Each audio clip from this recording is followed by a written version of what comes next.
Ang matitinding laban sa Super Bantamweight Division.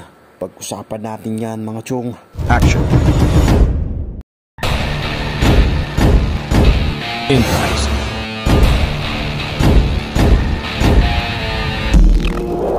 Sa inilabas na ranking ng The Ring ay inilagay sa number 1 spot si The Monster na Oya Inoue na kasalukuyang hawak ang WBO at WBC Super Bantamweight belts.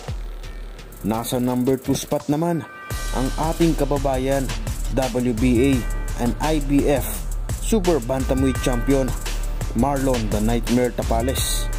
Number 3 si Stephen Fulton. Number 4 si Murodjon Akhmadaliev.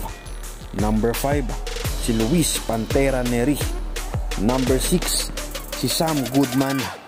Number 7 Rais Alim. Number 8 Azat Hubanisyan. Number 9 Elijah Pierce. At nasa pang-10 nga ang isa pa nating pambatok, ang angas ng Pinas, Janriel Cuadro Alas Casimero. Sa buwan ng December mga chong ay inaasahan na magaganap ang undisputed title match sa pagitan ng kapwa Unified Champion na Oya Inoue at Marlon Tapales.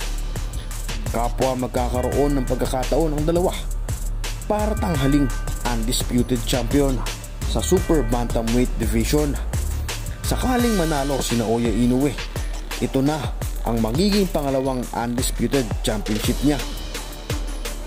Samantalang kung sakaling makalusot si Marlon Tapales sa napakatinding pagsubok na si Oya Inoue, ay siya ang magiging kauna-unahang Filipino undisputed champion sa kasaysayan ng Philippine boxing at kauna-unahang makakatalo sa The Monster ng Japan. Sa kabilang banda ay inaasahan nga din na magaganap na ang isa sa mga pinaka-inaabangang sagupaan sa pagitan ni Luis Pantera Neri at angas ng Pinas Janriel Cuadro Alas Casimero. Dahil nga yan sa panay na pag-post ni Luis Neri sa nasabing laban kontra kay Cuadro Alas na bago daw magsara ang taong ito. Talagang mapupuno ng excitement at aksyon ang labang ito kung sakaling matuloy nga. Parehong mandirigma nga kasi ang galawan ng dalawa at hindi marunong tumakbo. Classic fight ika nga, Filipino versus Mexican.